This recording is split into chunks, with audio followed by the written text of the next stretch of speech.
One day, a 10-year-old child sat quietly in a small room, surrounded by scraps of paper, old markers, and a pair of scissors that barely worked. The world outside was loud and busy, but inside, this little space was where creativity lived.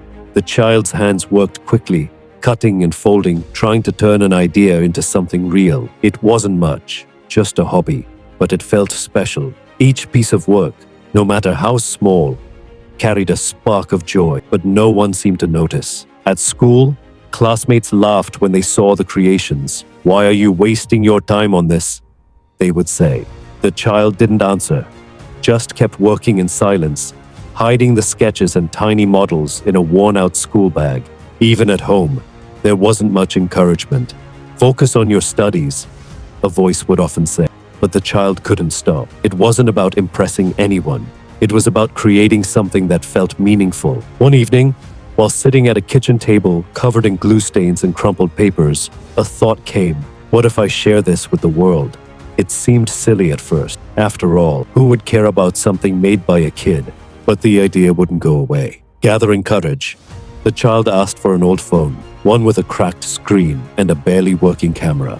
That night, under a dim light, the first shaky video was made. The video wasn't perfect. The voice was soft, the lighting was poor, and the project looked simple, but it was real.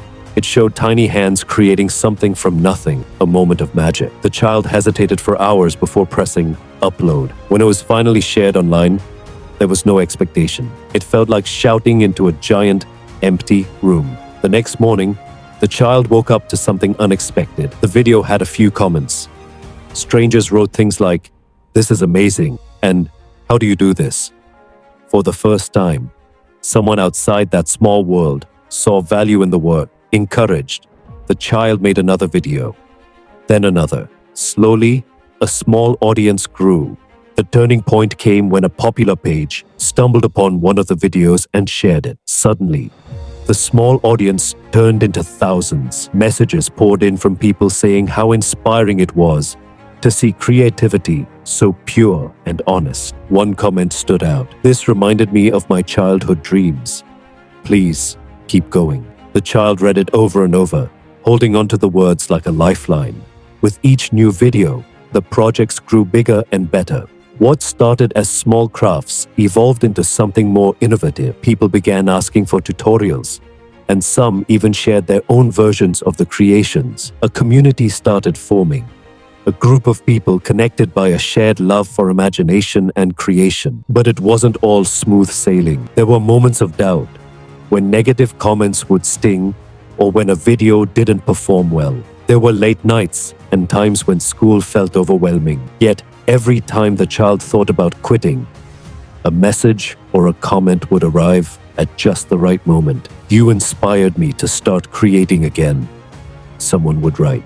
Those words carried more weight than any criticism. As months turned into years, what began as a hobby turned into a global movement. People from different countries started sharing their own creations, tagging the original videos as their inspiration.